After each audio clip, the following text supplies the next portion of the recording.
नमस्कार, आप देख रहे हैं 4 PM और मैं हूं आपके साथ सिमरन। दोस्तों, एक और जहां chief election commissioner Gyanesh Kumar ji SIR के बाद बिहार दौरे पे हैं और प्रेस कॉन्फ्रेंस करके एसआईआर के लिए खुद अपनी पीठ थपथपा रहे हैं। दूसरी ओर बड़ी खबर निकल के सामने आ रही है कि राहुल गांधी का वोट चोरी वाला हाइड्रोजन संभावित डेट भी उसके सामने आ गई है। सोशल मीडिया पे दावा किया जा रहा है कि राहुल गांधी का हाइड्रोजन बिहार एसआईआर को लेकर ही हो सकता है। आपको बता दें कि जैसे ही सोशल मीडिया पे खबर वायरल हुई है, हंगामा मच गया है। ऐसे में ज्ञानेश जी ने अपनी पहली ही प्रेस कॉन्फ्रेंस में तगड़ी पलटी मार ली है और बीजेपी को ही फंसा दिया है। कैसे ज्ञानेश कुमार जी ने बीजेपी को ही फंसा दिया है और बिहार एसआईआर को लेके क्या सच में राहुल गांधी का हाइड्रोजन फूटने वाला है, सब कुछ मैं आपको अपनी इस रिपोर्ट में बताने वाली हूं। दोस्तों, बात शुरू करें उससे पहले आपको एक वीडियो दिखाते हैं जिससे ये साबित हो रहा है कि कैसे बीजेपी के दावों को ज्ञानेश कुमार जी ने पलट दिया है। यानी कि कल तक जो पीएम साहब और उनके चाणक्य जी पार्टी के लोग चिल्ला चिल्ला के कह रहे थे कि विदेशी मतदाताओं का नाम काटने के लिए बिहार में एसआईआर शुरू किया गया है और बिहार में बांग्लादेशी और रोहिंग्या भरे पड़े हैं, लेकिन जब ज्ञानेश कुमार जी से ये सवाल हुआ तो वो चुप्पी साध गए, यानी कुछ बोले ही नहीं। दोस्तों, हम आपको यहाँ दो सवाल दिखाएंगे। पहला सवाल वो जिसमें ज्ञानेश कुमार जी जवाब देते हैं, दूसरा जब विदेशी वोटर्स का नाम आता है तो चुप हो जाते हैं। पहला वीडियो देखिए जिसमें ज्ञानेश कुमार जी जवाब देते हैं। सर, मेरा नाम शशि भूषण है, मैं प्रभात खबर अखबार से हूँ। सर, मेरा सवाल है कि बिहार के जो प्रतिपक्ष के नेता हैं उनका आरोप है कि एक ही घर में कई कई मतदाताओं के नाम शामिल किए गए हैं। तो ये जो हाउस लिस्टिंग का काम है, क्या इसमें सुधार होगा या वैसे ही रहेगा? दूसरा सर ये है कि फॉर्म 70C इसको सबसे पहले 17C के बारे में मतलाना चाहूंगा। मॉक पोल और 17C। हर मतदान केंद्र पर मतदाताओं द्वारा मतदान होने से पहले एक मॉक पोल होता है और मॉक पोल में प्रत्याशियों द्वारा नामित पोलिंग एजेंट्स के समक्ष ईवीएम और वीवीपैट, ईवीएम में पोलिंग की जाती है और वीवीपैट से उसका मिलान किया जाता है। मॉक पोल करना आवश्यक होता है जिससे कि पारदर्शिता का अनुभव हमारे प्रत्याशियों के पोलिंग एजेंट्स भी कर सकें। इसीलिए आपके माध्यम से ये मैं जरूर कहना चाहूंगा कि बिहार के आगामी चुनावों में जो जो प्रत्याशी खड़े हों वो अपने बूथों पर अपने पोलिंग एजेंट्स जरूर नामित करें। इसी तरीके से जब मतदान पूर्ण हो जाता है तो कानून के अंतर्गत उस समय जो पोलिंग एजेंट्स उपस्थित होते हैं, प्रिसाइडिंग ऑफिसर ईवीएम में देखते हैं कि टोटल कितने वोट पड़े और वो फॉर्म 17C में भरने के बाद उन पोलिंग एजेंट्स को देते हैं जो कि वहां उपस्थित होते हैं। तो आपके माध्यम से आगामी प्रत्याशियों को भी मैं ये कहना चाहूंगा कि अपने पोलिंग एजेंट्स को मतदान शुरू होने से पहले पहुंचे, मॉक पोल अपने आंखों के सामने देखें और उसी तरीके से मतदान पूर्ण होने पर प्रिसाइडिंग ऑफिसर से अपना फॉर्म 17C लेकर आएं।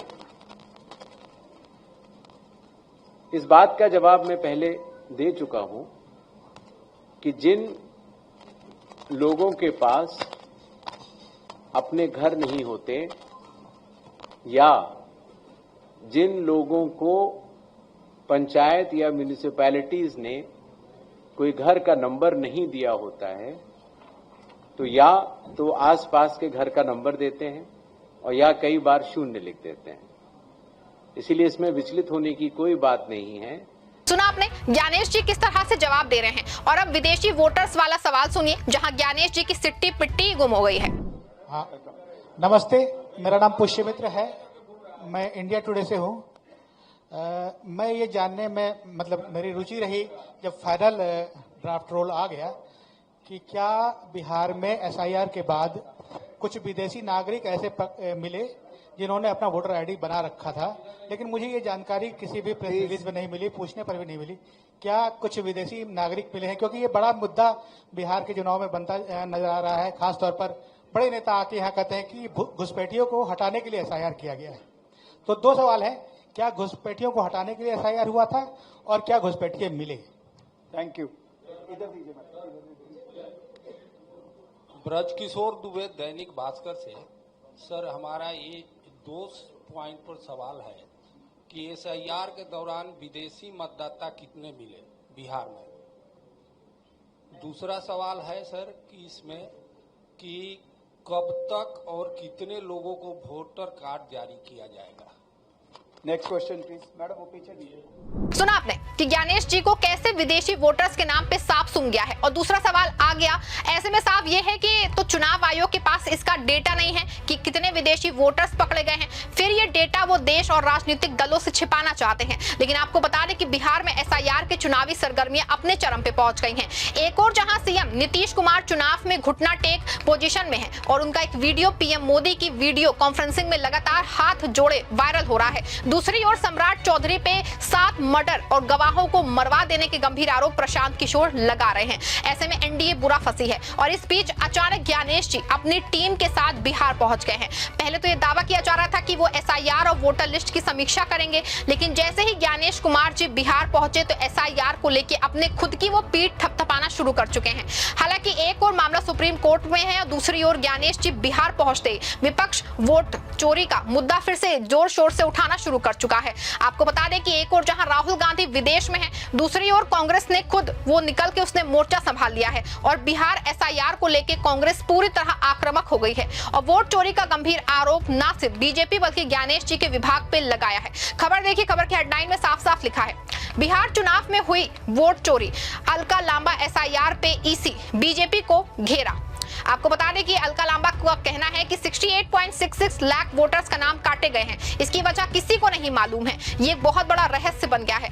इसको लेके ना तो ज्ञानेश कुमार जी का विभाग ही बता रहा है और ना ही ये वोटर्स कहां, कैसे, किस लिस्ट से बाहर किए गए हैं, क्यों किए गए हैं, इसकी सूचना किसी को नहीं है। अलका लांबा ने महिलाओं के 23 लाख वोट काटे जाने और उन 6 जिलों में सबसे ज्यादा महिलाओं के वोट काटने का आरोप लगाया है और यहाँ इंडिया गठबंधन को पिछले चुनाव में 25 सीटें मिली थी। हालांकि दोस्तों, इन सबके बीच में चुनाव आयोग पूरी तरह से शांत है। पहले तो खबर थी कि चुनाव आयोग आज या फिर 7 को चुनाव का ऐलान कर सकता है, लेकिन आज जिस तरह से ये अचानक ज्ञानेश कुमार की प्रेस कॉन्फ्रेंस के जरिए बिहार की जनता से रूबरू हुए, उसने कई सवाल खड़े कर दिए हैं। क्योंकि ज्ञानेश जी ने प्रेस कॉन्फ्रेंस में चुनाव के डेटा का ऐलान नहीं किया।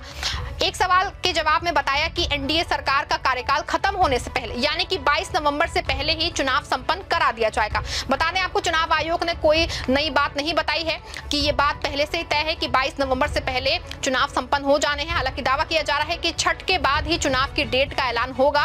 लेकिन आपको बता दें कि कांग्रेस और राजद एसआईआर और नई वोटर लिस्ट को लेकर बहुत गंभीर है।